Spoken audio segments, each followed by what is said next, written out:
Good afternoon. My name is Dr. Susan Feneck. I am the CEO and founder of Juvenile Justice Impact. And today we have with us Sharonna Shelton, who is the founder of Vannity Blue, which is a skincare and wellness line that also offers massage and weight loss. She has a background in criminal justice, and she's worked at the Boys Town Emergency Shelter. She's worked with the Department of Family Services for 7 years, and she worked in the behavioral health company for 2 years. And we also have with us Kalea Wright, who's from Detroit, and she's also in the past been a probation officer for both juveniles and adults. And now she owns a company called KSW Social Media. Wow, that's a lot. You guys are rock stars. Anyway, welcome to the show. Thank you so much for being here. Thank you for having me. And so we were talking a lot before we even got on this podcast. I sometimes always wish that's when we're taping, right? Yes. But we were talking about some of the injustices in the juvenile justice system.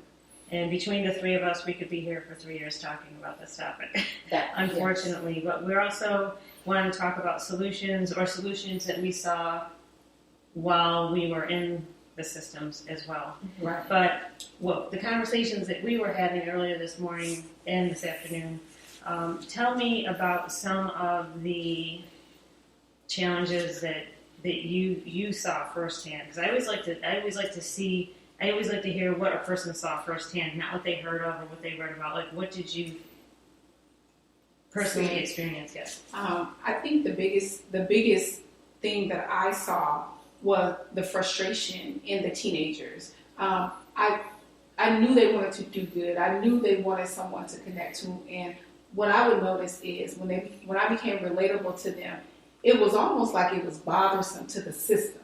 Right. When you built a relationship in order to be impactful, in order to change the behavior, because let me go back, juveniles and teenagers and even adults in general, we want to please people who we connect with. Right. So we're going to listen to the people we want to be proud of us. But when you have a system that's built around almost sabotaging that because of paperwork, or it looks like this on paper even though it's impactful in real life, with people who have never experienced these teenagers' real life, and they're the ones that's higher up in the system, it becomes almost null. Like you feel like you become jaded, right? And you can't do anything, and then you're forced with to be put in the position: do you leave because now you become jaded because your higher ups won't let you do your job that you signed up to do, that you went to college to do, that you said, okay, I'm ready to go out here and change lives, and they're like, but first, I need you to do it this way. And you're telling them, that way doesn't work. Yes, but such and such who's at Yale, and they did this study, and they told us that it worked. Well, it ain't working with these urban kids, okay? Right. It doesn't work. They don't respond that way. Just like when I worked for Boys Town, and we had a system in where we stepped the kids, right? And you had to do these tier steps in order to. No, they're looking at you like, girl, shut up. I don't want to do all of that. Just tell me that I did something wrong. Tell me what I need to do right, and I can get to it. But if you did that, you get called in the office, and you're getting written up, even though the way that you did it was more impactful than their system of doing it. But it's because the people who are making the rules are not the people who have been affected by these things that they claim to want to change. But isn't it? I mean, like, they're making the rules, but they know the population. Do they? Right? Do they really? They don't know them. They don't know them. They know them on paper. Yeah. When I worked in probation and corrections and all the things, I worked with a lot of people who the only time that they've ever seen anything about the criminal justice system or whatever was in school, or that they read it in a book. You know, they didn't have the cousins or the neighbors or whoever who were like really good people, but they made mistakes or whatever. But they were experts. You know, they were the ones who were checking the boxes and making them do all the things. But they didn't really know these people and they didn't care. But it looks good on paper. It looks good on paper. It is amazing, like, because you think that, the people, we were talking about this earlier, we have all of these organizations, we have all of these people investing their time, investing their money in our communities for the youth, and we're trying to help them in a system that wasn't initially built to help the kids. Absolutely not. Was it? Right? And then, right, no, I'm just saying, I'm like saying certain things because I know Yeah. you're like, no. Absolutely not. But it wasn't designed. No, it was not. Some of the things that people do for children is so that they can look good, so that they can have the photo op, or they can say, "Oh, I'm doing this in the community. I'm doing this." But they're not really thinking about, like, when these kids go home, then they still don't have the tools that they need to succeed. Right. You know what I mean? They are just, I don't know, trophies. They Maybe want that's the wrong to. word. I said this was earlier when we were talking. They want to be impressionable. They don't want to be impactful. Yes. And we have that written Yeah. down. We were talking about this earlier, like an impressionable versus Yes. impactful. Mhm. And we were talking about that because, right, the person who wants to, let's just say this, when someone's doing something for the wrong reason, it's just, it never works out. Never. No, it just doesn't. And when someone's doing something for the right reasons, from their heart, their soul, their mind, their goals and what they want to do, then it works out.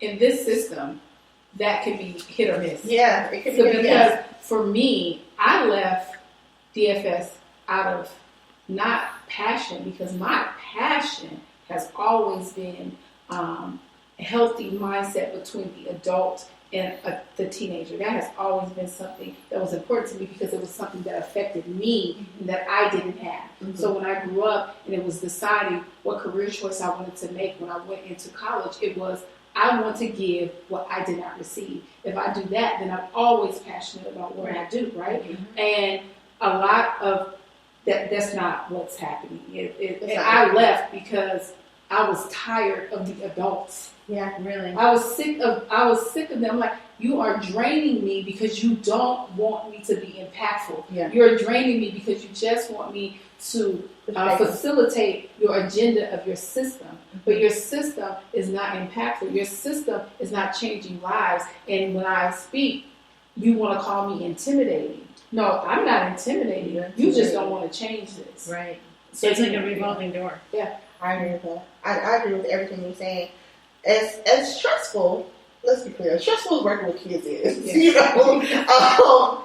was not the kids that burned me out. Like, I would have been a probation officer forever, but I quit and now I run a social media management agency because that's what makes me happy. You know what I mean? But it was the adults that stressed me out. It was getting written up because I have one of my probationers in my office showing them how to fill out a FAFSA because she's like, oh, I want to go to college, but I don't know what the next step is. Right. I had probationers who, I had a probationer who left her graduation, came to my office in her cap and gown and was like, I did it. Like, what? You know what I mean? Like, the first stop was my office. You know what I mean? But then I'm like, and everybody's like, oh, this is great. And my manager was like, put it on Twitter and, all of these things. But then when she came back the next week, so I could let her fill out her FAFSA, I got written up for overfamiliarity. Mm-hmm. You know what I mean? Like, so how far are we supposed to take the kids before you decide, oh, that's too much? And then what happens? I would have just looked at it as being like a mentor. No, the kid, what happens is now they have attachment issues. The kids we did would have attachment issues, Mm-hmm. right? So now they've trusted her. They become that girl became vulnerable, and now her boss told her, "Can you go ahead and rip that away, please? Because see, our rules that this one guy wrote don't correlate with what you're doing. Yeah. You got to do it this way, even though your way, she made her come to your office right after she graduated because she wants to make you proud. So as long as she continues to build that relationship with you, because if we see that, as long as instead of her boss calling her in and saying, I'm proud of you, Kalea, this is great. I want you to build a case plan surrounding how she can continue to come in and make you proud, because if she knows that she's building that relationship with you and you're going to be proud of her, and she's going to continue to do that. Yes, that might feel to the higher ups that's a little heavy on us, but you don't take the job as a juvenile probation officer, a department of social workers, working Department of Family Services, juvenile psychiatrist. You're not supposed to take those jobs, not to get in deep and help. It's a help. Not though. Yeah. Like when I was a juvenile probation officer, when I worked with the kids, I had kids who were or should have been in the same grade as my oldest son. So why would I not tell them what I would tell him? Right. You know what I mean? So I had kids who, and in the way that, because the caseload that I had, you had to meet with me every Friday. So every Friday, it wasn't once a month, it was every week. And then some of them, because they were on tether, it was twice a week. You know what I mean? How do you not, like, you want me to just be like, okay, did you do this, did you do this? No, I want to know, okay, so did you do all of these things, but then what else are you doing personally, you know, to, like, better yourself? And here are some suggestions or whatever, but, like, I wasn't allowed to do those things. And you almost feel like you're wrong because you're trying to help and you're going above and beyond, and people are like, well, your reports are taking too long, and then you have to do this, and it's just like, that can't be the way. That can't be the way. And then we've gone a whole year, and this kid is doing great, and then they make one mistake, they miss one check-in, they come home late and now you want me to send him back to court. But then they're like, you can't do your job because you're too close to it. No, I'm doing my job. Right. Like, he's 17. Yeah. He came home late, and it wasn't even like, he's untethered. We know where he was at. That's normal behavior for a 17-year-old to do that. You sit down, talk to them, tell them how to change the behavior, and what the consequence will be as a result of that next time. And then maybe they'll be like, maybe they won't take it and they'll do something wrong. Then, okay, now you're responsible for that action. But just, even us as adults, we don't even expect immediate consequences out of ourselves. And that's a big thing that I have, too, about adults. So we've been on this earth 30, 40, 50, 60 years. And and we can't even get it right sometimes, but you want a 15-year-old, a 14-year-old who's been on this earth for 14 years. With no guidance most of the time. Right. With no guidance most of the time. Well, let's say a 7-year-old, too, because we're putting 7-year-olds in the juvenile justice system, too, right? Yeah. So we got a 7-year-old who learned how to walk 2, 4 years ago, that you want them to respond in the manner in which you as an adult can't even respond to. You want them to have the impulse control of an adult because you have the expectation, because of where you grew up, that they respond in the same manner that you did, but they didn't grow up like you. But not even that. I used to tell my probationers, like, we're all one mistake from being on the other side of the table. Yeah. Absolutely. All of us. All of us. I could have driven drunk when I was their age. Come on. Right? Okay? When I was there, I just didn't get we caught. shared some experiences that we've been in the past. You know, I just didn't get caught. You know what I mean? And I had people who were able to be like, please don't do that anymore. Because if you do, this might happen. You know what I mean? But, like, you have people who, like, not even that they don't have guidance at home. Maybe your parents work 2 jobs to just take care of them. And they're doing the best they can. And then they don't know how to tell them, like, oh, man, these are the steps to go to college. Because they've never gone. You know what I mean? Then they have pride issues, so they don't know how to ask for help.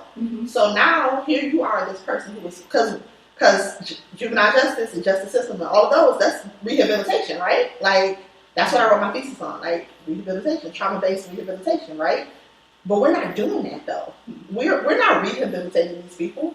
We're sending them classes where they just got to write their names, say that they're here, and then you pass it. You send them to classes with people who sometimes I wonder why they are in human services. Why are you here? You don't even like people. Yeah. You don't like kids. You don't like people. You don't care if they're changed, and they annoy you because they won't respond in the way that you responded as a kid to the services that were put in place for you. So it's, you got this as a platform. You got this, and we're here with all these programs, and we have this, and they're like, I just want to be able to talk to my mom.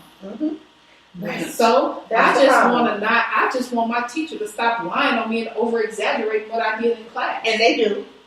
They do, absolutely. I actually just want to eat a good meal. Yeah. Like after school, I actually just want to feel like I don't have to keep up with the trend all the time. Mm-hmm. I just want to feel like a kid. I just want to be a kid. I don't want to take care of my brother and sister. I don't want to do all those things. They don't know how to articulate that. When I was growing up, I shared this earlier. I was not a behaviorally good kid. Okay, mm-hmm. I was angry. I was angry because I was in a home and it was just my mom, and I didn't have my father in the home, and I did not know how to react to that sometimes, and so I got into probably around 5th grade.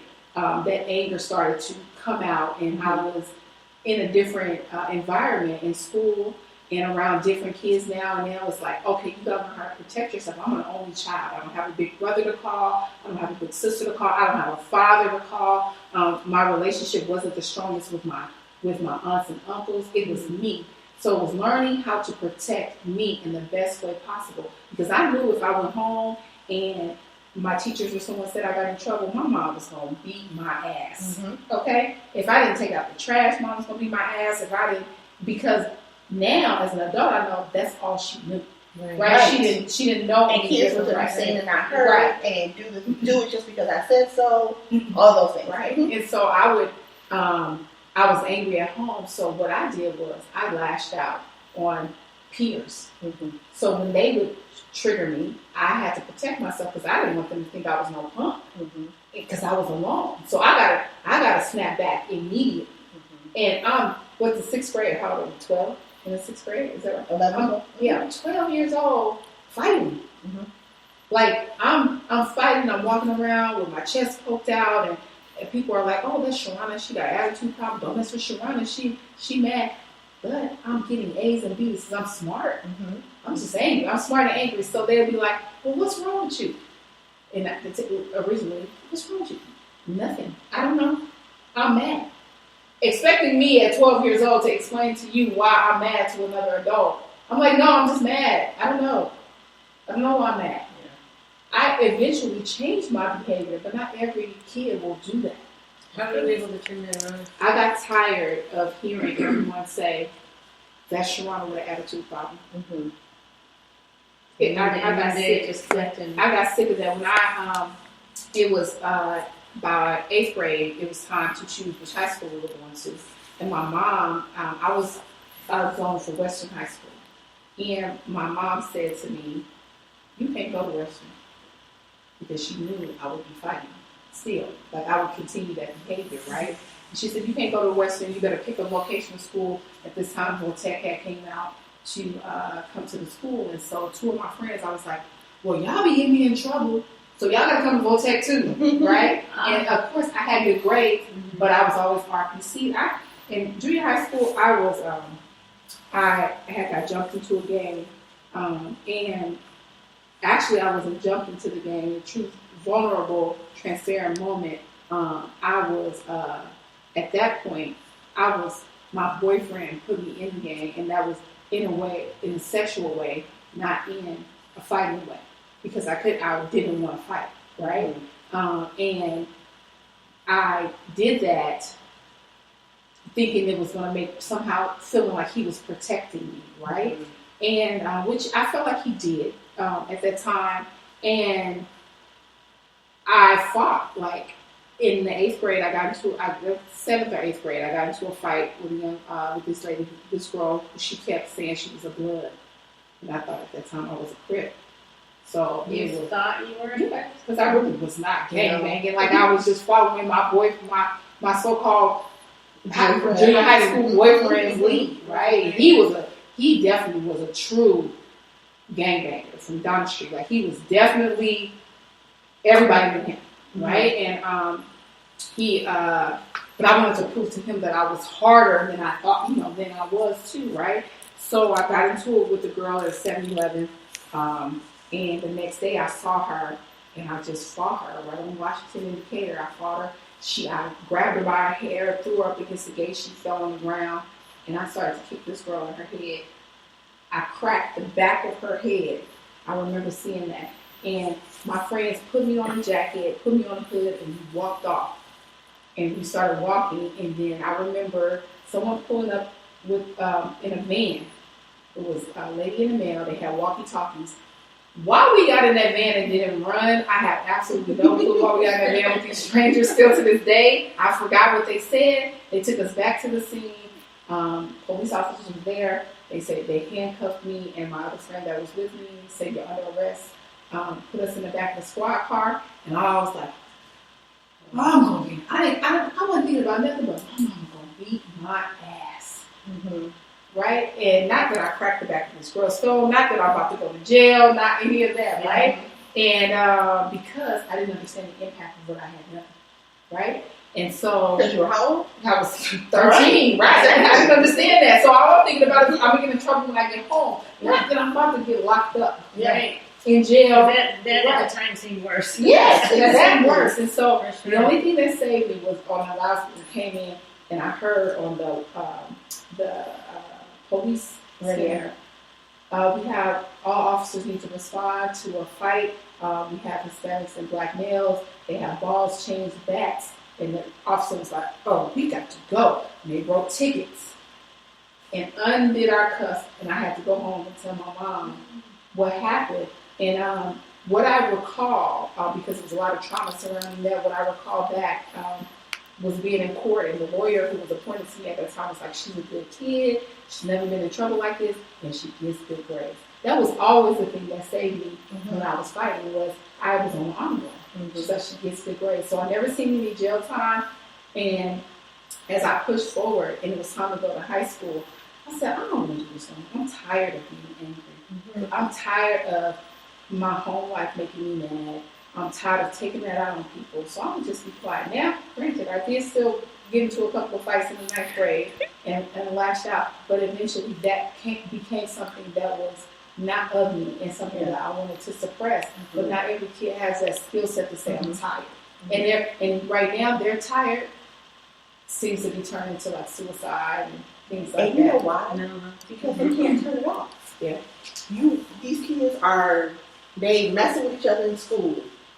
And then, before, okay, whatever, you talk your shit at school or whatever, but I'm at home now, whether home was whatever, I'm good, this is my safe place. But now, you have, and I'm never one to talk about on social media, but now you have these kids who have so much access to each other. Mm-hmm. They have text messaging, they have FaceTime. Remember when you have to call your friend and talk to their mama first? Yes. And how scared you used to be? Can I speak to you know what I mean? But now you don't have to. Yeah, exactly. There's no barrier. They have so much access to our kids through text messaging. You're talking crazy, and then you block them there. Then they're on your Instagram, they're on your TikTok, they're in your DMs. Like all of these things, and then they have these pressures to act like adults. So not only you want me to act like an adult, and then you want me to look like one, because here's all these makeup tutorials, and everybody who has this plastic surgery. But stay in the child's place. But stay in the child's place and don't tell me nothing about how you feel, and you don't have no emotions and no opinions. All right. We're not going to put the juveniles who actually. I love the fact that you are implementing that scholarship into students, kids who are changing their lives after being a part of the juvenile justice system, because those are the people who should be writing the rules. Yeah. Those should be our probation officers. Those should be our judges. But they can never read. Right, because of their record. Yeah. But those are the case studies. Those are the ones who I went through it, I'm going to change. And now I've changed and I know how. I can literally write the book. But when I try to get a job, because I did this when I was 16, or even younger, I can't be a probation officer. Or if I am related to someone, or if I am a minority, because my white friends, they got their record sealed, but my mom couldn't afford to get a lawyer to get my record sealed, so now I gotta just carry this around, and now I'm an adult, I'm trying to figure out how to do this. Yes. By myself. Nobody equipped me, or nobody gave me the tools and showed me. Nobody was able to. Nobody was able to. I remember, so I'm from the east side of Detroit. I went to one of the good schools, the good public schools, right? Like the one that you have to test to go into and all of those things. And I remember going to school and I'm like, this is amazing, right? And then because I was in student council, we did like an exchange program with one of the suburban schools. Mm-hmm. And then we went to the predominantly white school, and it was just like, wait, what? You know what I mean? Like, where we thought like we were doing great, and you just didn't realize the things that you hadn't been exposed to. Like that was my very first time like being around like a white person, other than like my mom's boss's boss or whatever. You know what I mean? And I was in 10th grade, you know, and then I taught myself that like, so my kids gonna have that. We need to move where we're the only black family. You know what I mean? And then that wasn't the answer either, because my kids are like, I'm confused. You know, like it wasn't until we moved to Vegas, and my daughter was in the 5th grade, and my son had graduated from high school, that she came home from school and was like, I have black and brown friends. You know what I mean? But it was like, there was never a balance because of my kids could not grow up where I grew up, because it just was not a good neighborhood. Like, even when we go back now, it's like, there's no houses here. You know what I mean? There's no houses, there's no people. It's not safe. So you think you want to do what's best for the kids so you can keep them out of trouble. And then that might hurt them even more. You know what I mean? And so it's just like, you don't know. You think you're doing the best thing, but you didn't have anybody who could tell you. But now that, like, I went through life, now I can tell my kids, like, okay, now, Tag, this is, you know, you do better than I did. And then their kids will do better than they did. But, like, the way that we were given, you know, the way we were dealt, like my mom didn't know a lot of things. She didn't teach me things. So then, like, I went into probation because it's like, all right, I know a little something. So the people who, from my old neighborhood, you know, I don't live there anymore, which is the way it is, right? I don't live there anymore, but what can I do to help you so that, like, maybe you can do a little bit better? Well, it's just like the students that came back with their graduation cap on. Yes. What they should have done is been like, okay, what did you do? You know, like what were the steps, so to speak? Mm-hmm. Like, what did you do? Like, you met this person, I don't know, last year, and then what did you do over the year to guide them, to help them, to mentor them, to help them believe in themselves, to help them have more self-esteem, have that more, you know, have the drive to succeed. They should have been like, okay, let us know how you did that, and then we'll try to implement it and work it. Because a lot of these kids don't have. They don't have. You know, a lot of these kids don't have a mentor in their life, a parent that the father that they can look up to, or they don't have the people. They don't have the adults that a lot of other kids that are more fortunate, so to speak. They don't have it.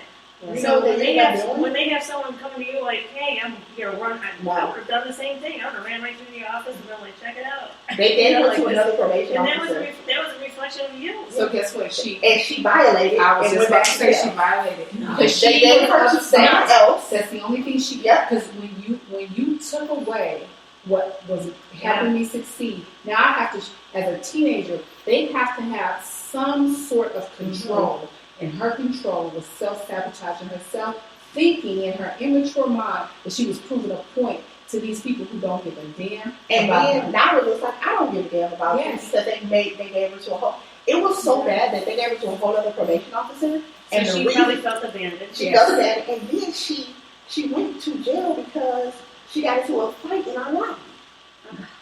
But she wouldn't have gotten into that fight if she was coming to see you. If she was coming to see me, if she knew that she was coming to see me, whatever would have happened in that lobby, she would have been quiet. Yes. And just came and told me about it. She would have wanted to disappoint you. She would have wanted you to guide her and tell her. It's putting people in the juvenile justice is also the human services field. It is screening people who want to be impactful. You don't change lives with clout. You change lives by being impactful, by having passion behind it, by people hearing your voice and feeling you when you come into the room. So do you feel as though, because we always like to talk about there's problems and solutions and maybe even ideas that can be implemented, because we all have access to schools, we all know how to speak to people in the schools, and so maybe something that can be looked at as the screening process, right? Yes.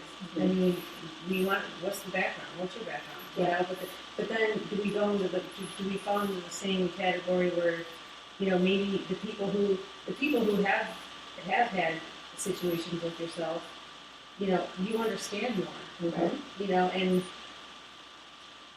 you know, if we had a guest on the other night and who had done some time, went through all the steps necessary to, you know, all the probation, this, that, all the restrictions, all the courses, everything that needed to be done was done to a T, done, successfully out. But now can't get a job because of the record. Yeah. So you finish like these programs, so to speak, to be released. But then when you're released, nobody wants to do it, and Nobody nobody's want being to do held. a job that's like $8 Yeah, and nobody's being held responsible to them saying, "Oh, we hired felons, or we do this, or we hire people with records," and no one's holding them accountable to that because everyone is judging people on paper. Yes, and I feel like it takes more than just your background. Even if you're not a felon, right? To work in this field, I feel like it has to be more than like, oh, you have a criminal justice degree. Yes, absolutely. Oh, you knew how to answer all of these questions well. Yeah. It has. I don't know. I mean, I don't like do a test, but maybe it's a test you should take. A questionnaire. Some people actually or something. being real, asking real questions about asking, how do you plan to impact lives when you come here? No, the question is, name a time when. Not name a time when your boss says something. No, name a time when you got in trouble and you turned that behavior around. No. Not at work, as a kid. It's name a time or someone who helped you do that. Or someone who helped you do that. Exactly. But these interview questions, like I had the same interview questions in almost every job that I've had. You know what I mean? Or every job that I've tried to do. I know, it's like they ask the top 5 questions, you're like, all right. But that doesn't tell me what type of probation officer I'm going to be, what type of person I'm going to be. Like, it's people that I worked with that I used to be like, they used to talk to the kids so crazy. And I used to be like, they're going to jump across this death at you. Yeah. Because. Yeah. I've seen that. You know what I mean? Because they have no reason. Like, they don't respect you. You clearly don't and respect they can them. tell their intuition. Yeah. I don't care what, if they stole a bag of potato chips or, you know, they're in your situation, you know, hurting someone, they're pretty intuitive. Yeah. You know, and kids are so much smarter than we do them. And they can tell. Yeah. You know, they can tell. I mean, I all the years that I was in, like, you know, the positions I was in, I never once had a problem. I never gave my title. I didn't do anything. They just called me Miss. Mm-hmm. You know, and that was it. You respect them like you want to be respected. Yeah, exactly.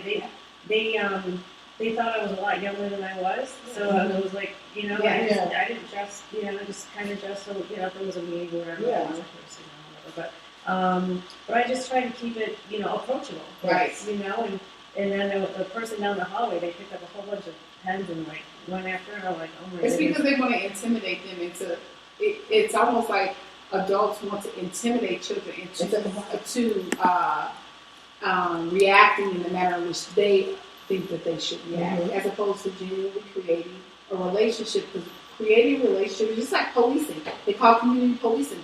It's because you're supposed to build a relationship in order to get people to respond. That's human nature. Mm-hmm. So the judges that are throwing the kids in and out, or the lawyers who don't build a relationship, or just the whole system of what do you call it, like services that you put around a kid.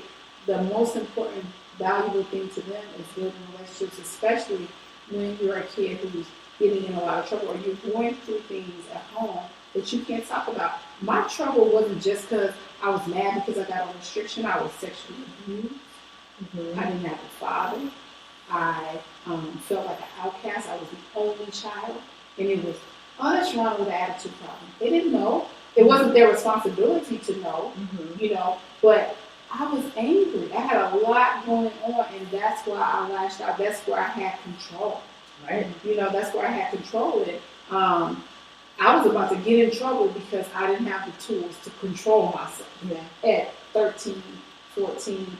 But there was always somebody saying they have these organizations around. And it was this. I'm like, okay, so where y'all at? Yeah. Why we all getting in trouble then? Where y'all at? You can't just pick certain kids. You got to go in and you got to pick everybody. You got to figure out a way to touch everybody. Yeah, absolutely. Yeah, as many as you can. You just can't be picking certain people or a certain group of kids. Or picking the good kids. Yeah. The kids who get to go do everything because they're the good kids, you know? Right. Or Pick the ones who never get or tried. like in school, only addressing the kids that are getting in trouble and forgetting about the good kids. So now the good kids are going to turn to the bad kids Because they want attention too. Yeah, they want attention too. It has to be a better way. Yeah. Of course, I don't have any answers, but it just has to be a better way. It's just a selection of like outreach. You know what I mean? Like it just you have to be accessible to these kids. Like you're going to the school, like you're building a rapport with them, and then now it's like, okay, I might try this program a little bit. You know what I mean? Because I see you often. You know what I mean? Maybe ask them, hey, would you like to develop a program that would have helped you in a matter? Would you like to do that? Would you like to volunteer and create something? And let me get busy. Let me get my mind busy with the things that and let them help with the curriculum. Yes, you know, absolutely. Because they get credit for community service too. So it can't just be a bunch of adults saying these are the things you need to do. Do this, do this, do this. Because I mean, I love the whole vision board idea, but Marcus from the West Side 89106 that got in trouble for cussing out his teacher and robbing the store at gunpoint. He don't want to do. He don't care about no vision board. He don't care about picking up nothing. You gotta ask them what they want to do, and then when they don't know, our responsibility as an adult, that are educated adult in this field, is to lead them and give them little things so that we can guide them so they can start using their voice. Yeah. So they can, okay, you don't like that? We have another step. How about so what about this? What would have made you feel this way? What could we have done? What could we have done better to be more impactful to you that would have changed you not doing that? Maybe sometimes they're gonna be like, nothing. I was gonna do it anyway. Okay, then I will. Or maybe somebody, well, if my teacher wouldn't have told my mama that I failed my test and I was cussing her out of class lying on me, then I wouldn't have done all of that. Because that's a domino effect too. Yeah. Because now they don't like their teacher, but they're stuck in this class for the rest of the year, and then they're going to act out every time. Oh, you ruined my day, I'm about to ruin your month. You know what I mean? I'm going to be tell them I'm next. You know what I mean? Yeah. And then now they're just going to, it's going to get worse. You know what I mean? Because we don't listen to kids. Like people talk about me all the time because I listen to my kid. I be like, oh, okay, you want to shake your head? Okay, girl. Like, you know what I mean? Like, but you have to have a reason, and you need to be able to articulate that. My kids, they can't articulate how they feel, what they want. They don't know what they want. They just know that they don't want to do this. You know why? Some of the parents, right now, our generation of teenagers and young adults that are just getting ready to graduate college or just entering into college, a lot of us need to remember that they are the product of parents who were 18, 19, 20 years old when they grew up together. When they had them. So a lot of these kids ain't got skills because their parents didn't even have skills. Yeah. When they had them. These are products of teenagers and very young adults having children who are now 20-something years old. And their parents are just now figuring out who they are at 40. Yeah. And 50 with some of them. Because they were so busy. Because they might not have been busy, but they were 18 and 19. They had kids at 18 and 19 years old. What were they going to teach them? What were they going to teach these kids? I had my kid, my first daughter, when I was almost 26 and I graduated college. Yeah. I would luckily went to work for BFS and learn. So I was learning things as I was in BFS and I had a baby. So I was able to teach her skills immediately, right? But everybody didn't have that opportunity to do that at all. My oldest, I was 21 when my sister died, and then they were like, here's a 6-year-old. Raise him. And I'm like, all right, let's figure this out together. You know what I mean? He's 22 now, but he was 6. I was 21. And then now I'm like, okay, the next year, now I have a kid, like a one that I, had. So now I have 2 kids, and I'm 22, and then I'm married, and then I'm just like, you know what I mean? I'm trying, like, I literally stumbled through. I've been winging it all this time, and then when my nephew's son graduated, I don't want to do this anymore. And now I feel like, okay, I got you from high school. Maybe I can figure out what I actually wanted to do. You know what I mean? And it's not stressful. And then it was like I was burnt out. But she's right. A lot of kids are having kids because they're looking for love, that unconditional love. My bad.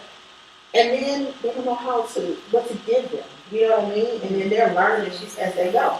They don't have the tools. Thank you. Yeah, but then now we're 40, and now we're trying to parent these kids, and we're like, what's wrong with them? What's wrong with them? You was wrong It was us. Your mama messed you up. You didn't go get no therapy, and now You your baby, kids so you messed need up. love. Right. Yeah. Now your kid messed up, and you want to go cuss the teacher out because your kids messed up because you are impulsive and you won't address your impulsiveness. And yes, we have to get to the adults, but a lot of adults are not ready. Mm-hmm. But their kids are. Their kids are ready. Their kids are ready, but the adults aren't. And sometimes you got to bypass their parents. A lot of people bypass my mom. I went to my first year of college was at Texas Southern University in Houston, Texas, and that was because I was a part of the youth group, and this lady saw me, whatever she saw me, and whatever relationship we started to build. But I had no idea this lady was going to go to my house and say to my mom, your daughter is going to college, and I'm going to pay for her to go. I'm going to drive her to Texas to take her test, and I'm going to fly her back out there. I went out, I thought I was going to the Navy. Probably no one in my family had ever went to college before. But here I am, this fatherless child, someone who's been sexually abused, the girl whose file was looked like in junior high school looked like an encyclopedia, had been kicked out of one school, then kicked back out of that school that I went to when I got kicked out of the other school, was going off to college. Mm-hmm. And I just left. Nobody knew I was leaving. I just left. I got out there at Texas Southern University. I was in the band. I was freshman class president. And then I got scared. And I came back. Mm-hmm. But I didn't let fear finish me. I finished college. Mm-hmm. I went through that. But that's not everybody. Everybody's not going to do that. But I did it. So I want to show other kids that you can. Yes, you can. Like and you can do it. Right. But if I keep going through the system of other adults who keep telling me, oh, but you got to do it this way. How do you know? Yeah. How do you know? What have you done in your life that has caused you to believe, other than the same thing I did? You went to UNLV, right with me. Mm-hmm. We got the same bachelor's degree in criminal justice. Mm-hmm. Or you may have a master's degree, but what life experience that you have that will allow you to tell me how I'm supposed to be and how you have to do it? You don't know how to be impactful. All you got to do is do exactly what we learned in school together. I'm smarter than you because I got some experience behind this degree. Exactly. Mm-hmm. There's some experience and some life lessons behind this degree. This is not something I went to school for and I just read off the script. It's I cannot fail behind your degree. Right. You know what I mean? Where other people were just like, oh, this is cool. You know what I mean? Like, hey, I'm your caseworker and I'll be here. And you don't know how to handle them. Yeah. You don't know how you've been on welfare. I've been. You don't know. You don't know that. You don't know like any issues they parents. If you don't ever experience, because these parents with these bad kids, they'll be like, "Well, you know what you're talking about. You ain't never had to go to a food stamp office. You ain't never had to be on Medicaid. You ain't never had to argue with a dad or a mom about taking care of their kids. You ain't never not had no diapers. But when you have some life experiences behind the degrees, you're going to change lives a little bit better. And everybody needs those people on their teams. And they also need to be able to see that person who started in the welfare office and did all these things. And because I, like, when we went back home recently, when we went back to Detroit, and it was just like, people were just like, Daddy, you made it. You know what I mean? And part of it was just that I don't live in Detroit anymore, I live in Vegas. It wasn't that, I have a multiple six-figure business or any of those things. They didn't get to that part yet. You know what I mean? But then it was just like, and your business, this and that or whatever. So it's just like they see somebody. So now I have, friends who are calling me like, I just really don't want to do this anymore. I want to start my own business. What was the first thing that you did? Because they saw somebody who started where they were, who got somewhere else. And it's like, okay, I can do this. But when you don't see anybody, that's why representation matters. Because if you don't see somebody who looks like you in the place, you don't know you can get there. You don't know that you can get there because nobody who looks like you has ever been there. And I know people like, they joke or they say whatever they want to say about Kamala Harris. But like, a black woman is, okay, I can do whatever I want to do. You know what I'm saying? Like, and it was one thing when it was Michelle Obama, but that was like, you're the wife of. You know what I mean? Right. But like somebody who looks like me, who went to HBCU, she's an AKA, like, okay, I know some AKAs. You know what I'm saying? Like, you get that representation, like, you feel like, I can ask you.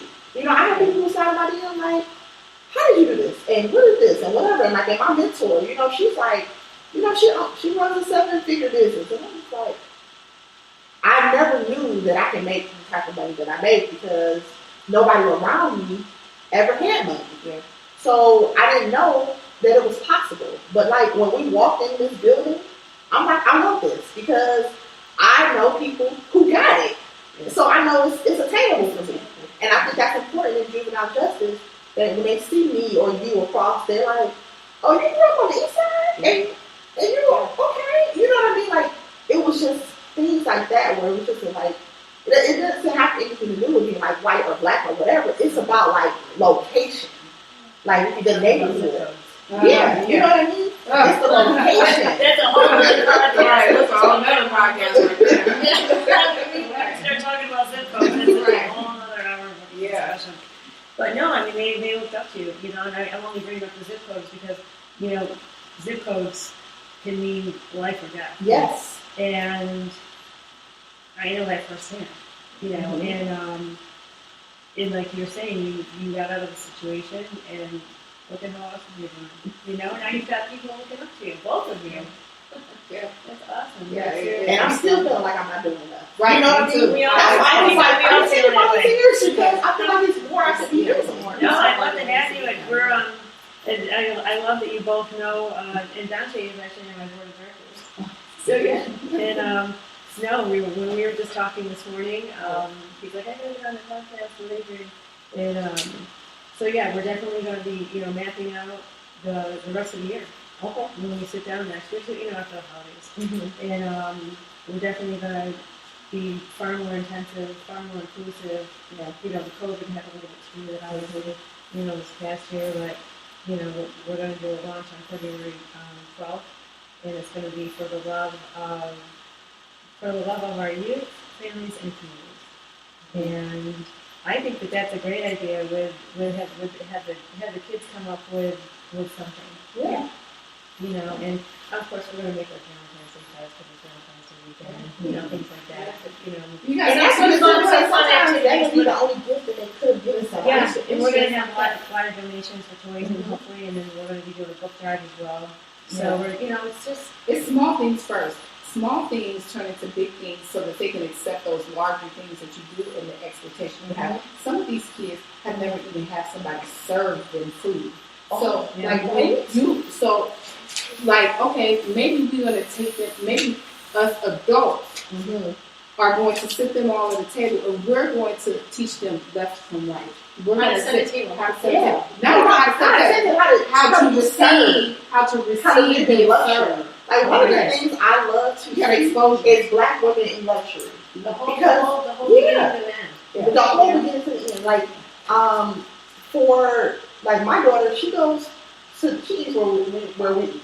But there's a lot of people who never had like a steak dinner or whatever, and it's whatever, you know.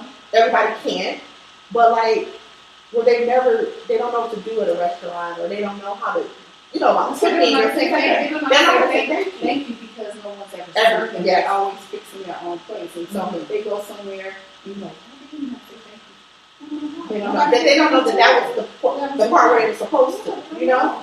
It's a lot, and we have to teach them those things, and in order to teach them those things, we have to run those things as adults. And a lot of their parents have trauma that's unresolved, and they want that. They want to tell their kids, oh, forgive your parents or do this. No, your parents are responsible for healing their trauma. You're not responsible for that, but now you're carrying it around, which is part of some of what I have to. Like, you're carrying that trauma around that they did not heal, and it's heavy on you. Yeah. And you're a kid. You're a kid. You're trying to figure out who you're supposed to be, but you parenting your parents. You know what I mean? Or and just and then that's what some of them end up, right. Some of them end up back in jail because the structure of jail is more comforting. You know what I mean? I wake up, I do this, I go to bed. I wake up, you know what I mean? I don't have nobody making me do something I don't want to do. I don't have nobody touching me. You know what I mean? So it's like, I'd rather just be locked up. And like, that's no way to think. But if you expose them to things they want more. Yeah. Like maybe some of the 18-year-olds right now, wouldn't it be nice to tell them how to get a passport and tell them they can travel the world? Because no one has ever told them that they can do that. Something as easy as all you need is a passport and maybe $100. And then you mentioned both. Mm-hmm. My son was not a good student. Like, he struggled through school. But then he was introduced to Vote in his 11th grade year. And when I tell you, like, it just changed his life. He's like, I'm going to be an airplane mechanic. He realized he likes to build things, but he was never introduced to that. I mean, in 11th grade, but like before we try to figure out, like, what do you want to do? What do you like? And then like, he's building Mother's Day gifts, and you know what I mean? Then when we get here, he's like, I'm going to school to be an airplane mechanic because I can fix things. Right. And I might not want to read that book, but I can do this. Right. So when you're telling kids, like, go to school, get good grades, go to college. College might not be it's not for everybody. And no. that's why when I say that parents have to be impactful, like, I have to figure out what's going on with you. Yeah. And then you fix that, because if you don't fix that, my kids, I have 3 children. My daughter will be 15 Sunday. I have an 8-year-old and I have a 1-year-old. Yeah. And I don't want them to feel like I do. Yes. It's hard to come down from that. It's exhausting, right? Mm-hmm. And if they're exhausted like that, I'm going to have to deal with these kids. I don't want to deal with like that. So I try to be vulnerable, very transparent with my children, and learn from what was going on around me and heal myself. Now, I went from a trauma career where I was dealing with people in constant trauma to being a massage therapist, an esthetician, and the whole wellness, like making people feel better, and exposed my daughter at 12 years old, who at 12 years old became the first Black female 12-year-old in Las Vegas, Nevada, to be a certified kids yoga instructor. So she is now turning 15 on Sunday, and she is still the only Black female teenager kid certified yoga instructor here. She's not just doing it; she took the class, she did the work, and she's teaching. And there's kids out here who make her feel bad for doing things right. And it goes back to the beginning of the conversation we started out with. Yeah, it's people at their school who make my kid feel bad because both her parents are at home. You know what I mean? It's a running cycle. But what I told her was, you got to be the change, and you heal, because if they see you, they just have to see you. They just have to see you, because you're letting the kids who aren't doing well overpower you doing well. You're going to bring peace. One of the things she says to the kids is, peace begins with you. I could have taken that class, and I could have been a teacher. I'm not impactful enough right now with this set of kids. Who is going to be more impactful with these set of kids? Me as an adult, or my kid who's a teenager, who's a peer, that they're not intimidated about. And I made the decision to pay for her to go and be certified as opposed to me. Because I knew that on the long run, she would be more impactful because she's more relatable to the generation of kids now. Right. Because she's been there. Yeah. She's living it. And though she's not angry and none of that, that's okay. Because she's going to show them a way not to be angry. She's going to show them how to calm down. She's that person to look at and be like, oh, well, she can do it. She's nice. You know what I mean? Yeah. Like, if she can, and I feel like, again, when we talk about representation, things like that matter. Like, when you look at, like, people doing things that, you know, that you wanted to do, but, or maybe you didn't even know you wanted to do it, but they're doing it. So, like, okay, it's a path from here to there now. You know what I mean? Like, it doesn't seem so far-fetched anymore. So that's why kids need to be introduced to things. And that's why, like, I love that, like, these kids have, like, these little lost businesses and all of these things. Like, I love to see that. Like, you should see, like, I would buy lip gloss from a little girl who's selling it. I don't care what it is. I want it because you sitting in there, you making it, you bottling it. Like, yeah, go ahead, take my money. You know what I mean? Like, I want one of all of them because I see what you could be doing anything after school. And this is what you choose to do. So I love to see people who are doing things productive, but, like, maybe your social media is not showing you that that's what you could do. Your social media is showing you other things. You know what I mean? Your algorithm is telling you be angry, kid. Yes, be angry. Be abusive. Yeah, be promiscuous. Do all of these things. And that's what's in your head all day. So it doesn't matter what your parents tell you, what your teacher tells you, whatever, because you already have it ingrained in your head. So they have to be able to have somebody outside of the home they can talk to if they can't talk to their parents. Like, my kid talks to me, but I'm sure that there's conversations that she had with other people that she wouldn't have with me. You know what I mean? Yeah. But I always have to keep that door open and then freak out later. Going back to your daughter, well, congratulations. Thank you. You know, I've been seeing more and more that they're implementing yoga with youth. Yeah. Because if you look at the kids now, they're under so much more stress and pressure. Absolutely, yes. You know, especially with going back to the social media. Mm-hmm. So they're under so much more pressure. So I've seen, and I've seen with more schools, more programs implementing yoga. I'd love to have her. Absolutely. She's really good. She's really good. Like, I'm like, like sometimes I'm like, whoa. Yeah. She really gets into it, and she teaches adults too. And but let me tell you something. And this not applies to my kid. This applies to all of these kids and growing up as juveniles now. My kid has a hard time shining because a lot of kids are telling her she thinks she's better than them.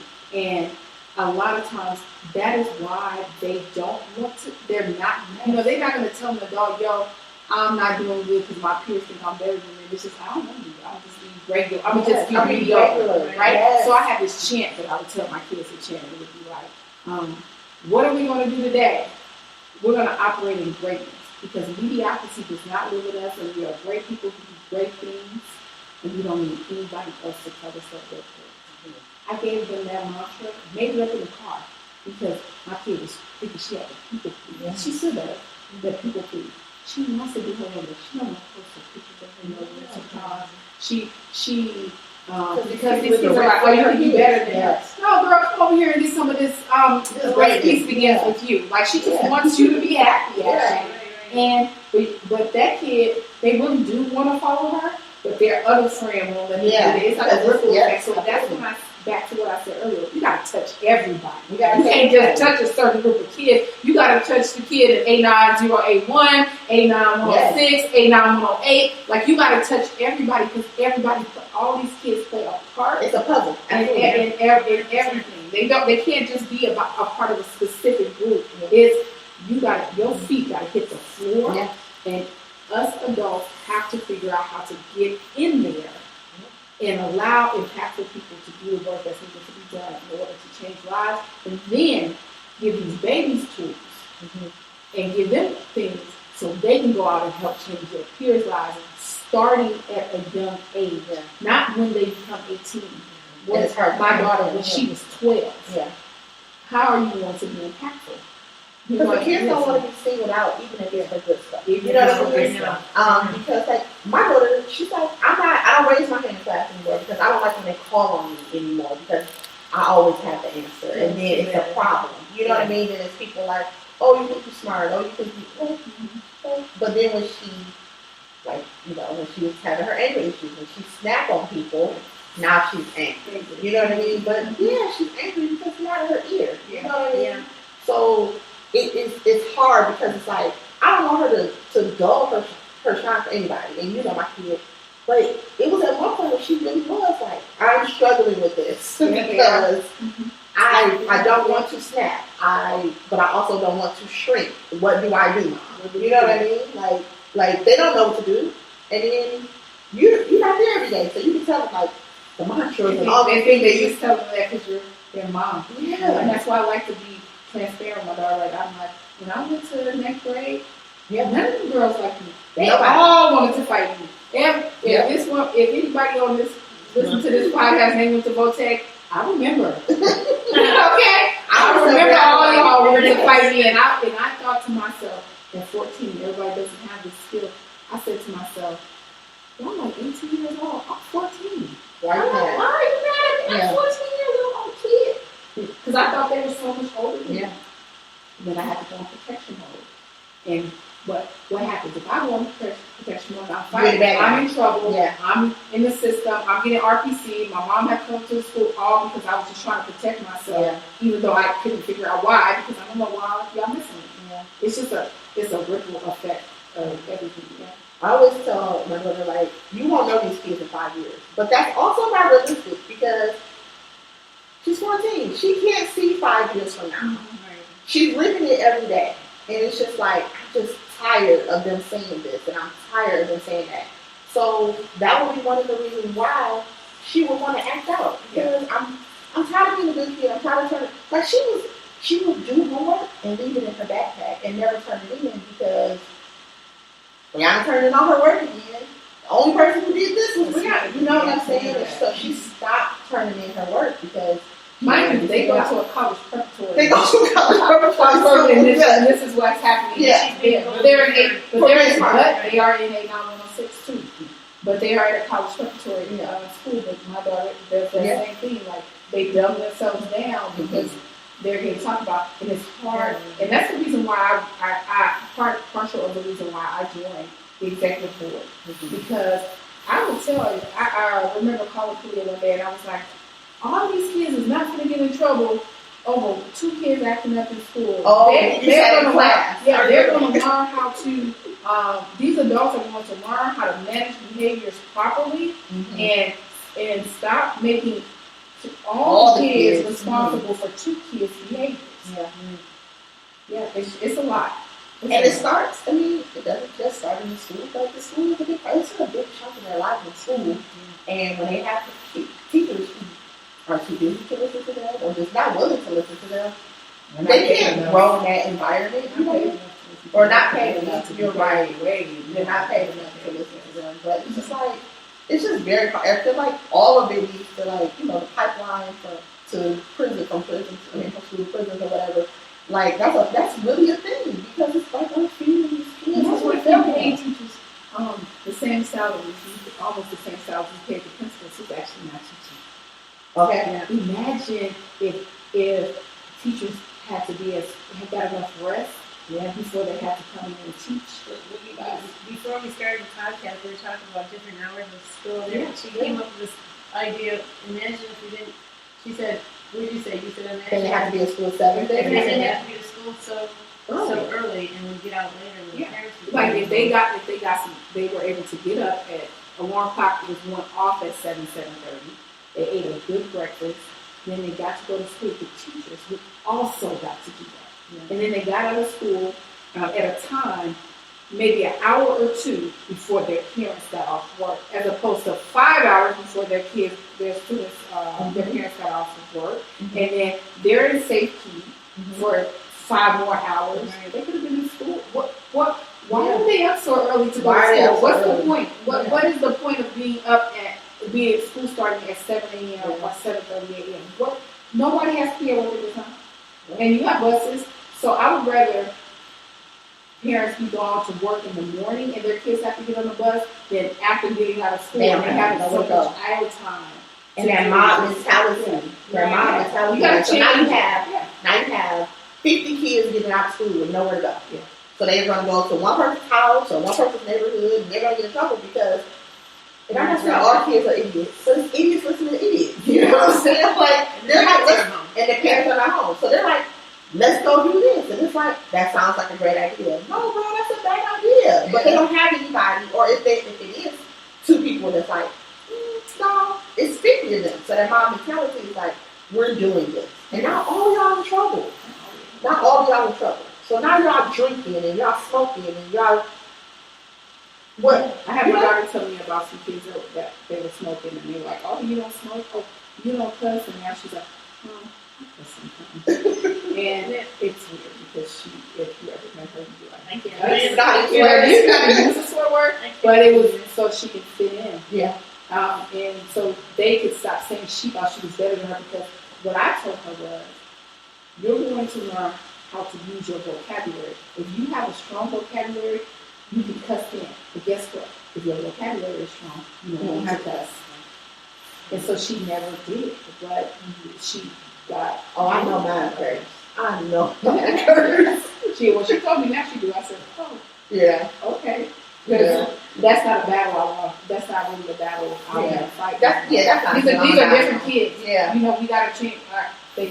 They're not our grandmothers. Their grandmothers, who are our mothers, they're not 80s kids. They're not 90s kids. You know, they are.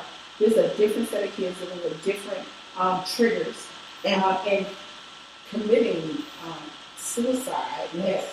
Thinking that that's impactful for their life. Like, they're not even thinking that you will never be here anymore after that choice. Well, whatever they're There going was a through. time where I wanted to do that to myself. I was just overwhelmed with life, and I remember sitting in front of the door with a knife to my throat. I wasn't going to kill myself. I wanted my mama to pay attention. I wanted you to see me. See me, yes. And she was just like, oh, get out, I'm sick of this. Because she was overwhelmed with whatever she was overwhelmed with. Whatever she was trying to cope with. And I didn't know that. Yeah. You know, and it is important that you guys involve the parents. Mm-hmm. But they need those people who don't have high expectations of them, who are like me, like, you're a mom, I know it's hard. Mm-hmm. I know it's hard to go to the welfare office and have the welfare office person talk to you like you ain't shit. Yeah. Mm-hmm. Because you need to feed your kids. Yeah. Or talk about you because you sold your food stamps because you need to buy your kids some socks. Yeah.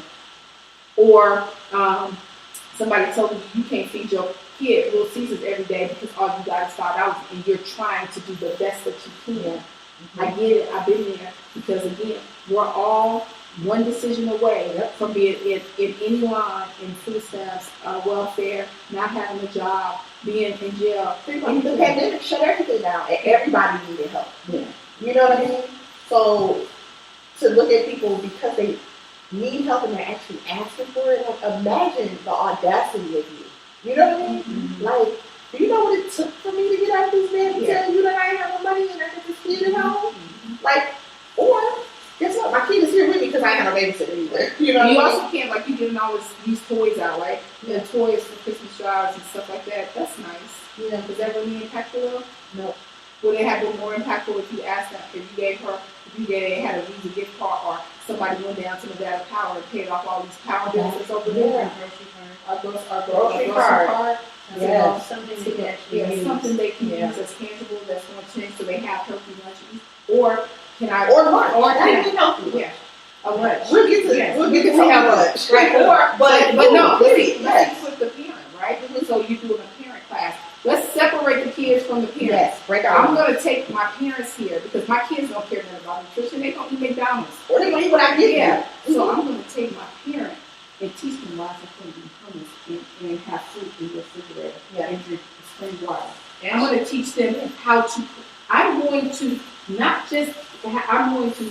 give them a recipe. We're going to make that meal, and then I'm going to give you a paper that has a meal plan on it with everything you're supposed to buy. We're actually going to be doing that. A friend of mine, she owns a company called Urban Fruits and Veggies, and we were talking about that earlier. And she works with underserved and underprivileged families in here, and she shows them, okay, if you have a tomato, and you have a piece of bread, and you have this, and you have that, how to make very basic, but very nutritional foods for, and she does this with the underserved families in the schools. And so she's actually gonna do one of the workshops where she's on Zoom, and we'll bring in, I love the it. fruits and vegetables or whatever it might be, or maybe a little bouillon chicken stock. Yeah. You could make it soup out of Yeah. it. Yes. Throw the vegetables in. Exactly. And that's going to be one of the workshops. Exactly. Because I think a lot of people Thanks, think Matt. that healthy food is expensive. So if you show them, maybe it's not so expensive. You know what I mean? And these are the things to do with them. Because again, people don't know if they don't know.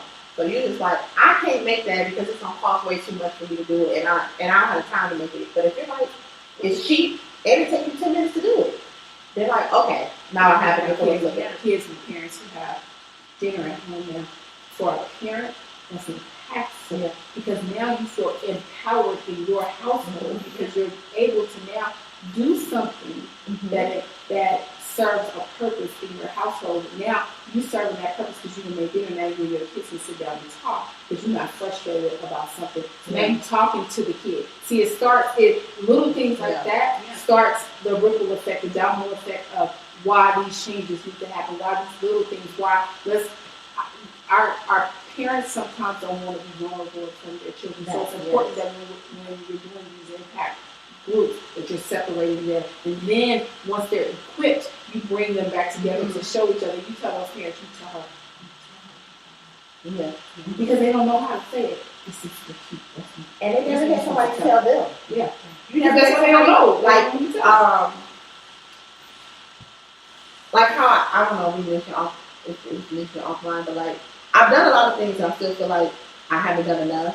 But a lot of it was, I just wanted, like, my mom to be proud of me. You know what I mean? Like, I got all A's and B's. I'm taking Chinese. I'm taking Spanish. I have an after-school job. I'm on a tennis team. Like, I'm doing all these things, and it's just like,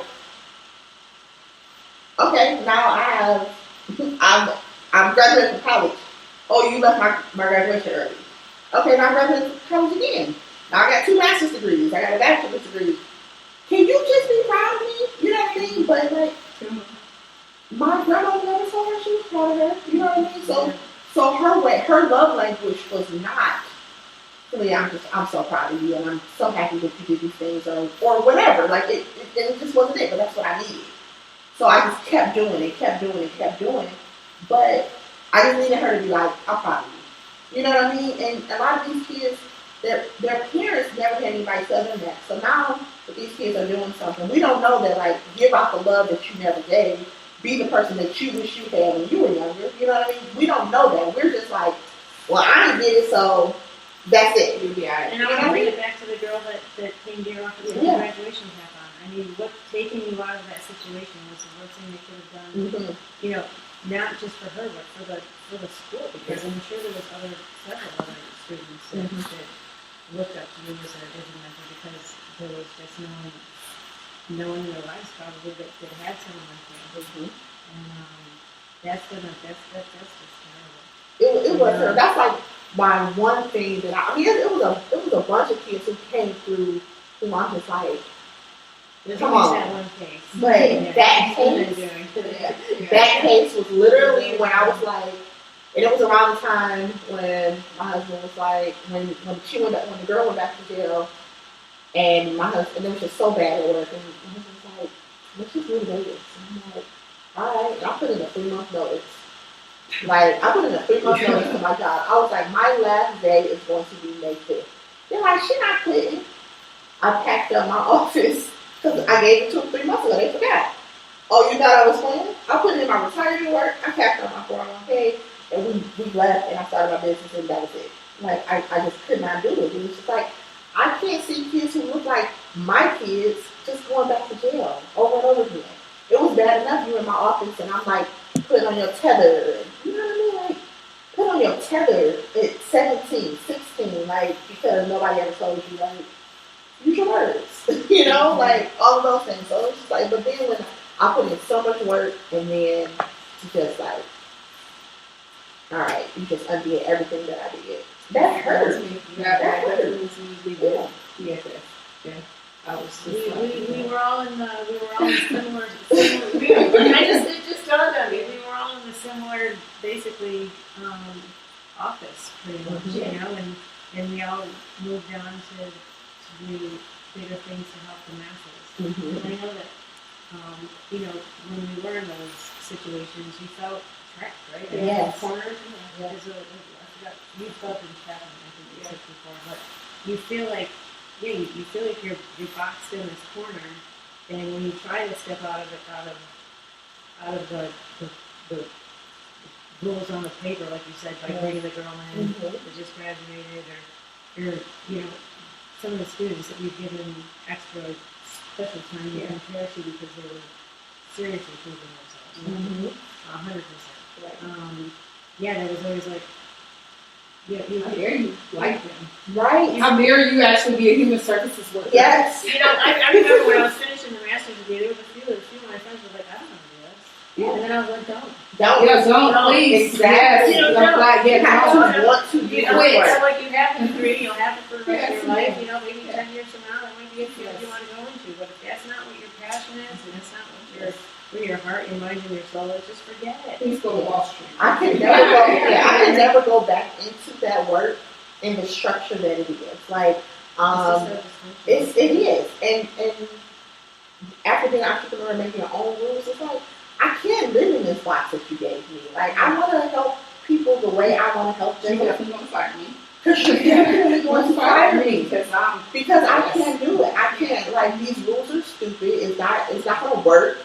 Like, I can't do it. I could never. But then I'm also like, wow, I have this criminal justice degree. Yeah, me too. Like, I'm always like, bro, I have 2 master's degrees and I'm like, I miss it. I mean, as you can tell, we are very two passionate people who are no longer in a system that needs passionate people. Yeah. Like, But it was, we never that's said self-care, though. that we got tired of having children. I got tired of defending myself to adults who didn't understand the parents or the kids that I was responsible for. They didn't care to understand them. That was it. They didn't care to try to understand it either. Yeah, I know some of them, I promise you, some of the people I'd be like, why did you even go into social work? Like, I'm so confused. Like, why are you here? You don't even like people. They went to school. That's what they went to school. Like, why did you even do that? It's because they wanted, like she said, it was about, I'm changing lives. Look at me. Look at me. You don't know who the people are that are really who aren't, you know, and we are unfortunately out of time. Oh, we can sit here and talk for days. I mean, we're talking about a topic. We can get into zip codes. We haven't touched on over medication and all of this, but we can definitely have you back. But anyway, this has just been incredible. And thank you I'm so sorry for your loss. I'm so sorry to hear that. And thank you for just being so genuinely honest, you know, with your past. And the whole point of this podcast are to talk about issues that surround youth, or some of our guests have talked about their experiences with youth and how you use those experiences to change your own family's lives, the people that surround you, and that's the whole purpose of what we're doing here. Absolutely.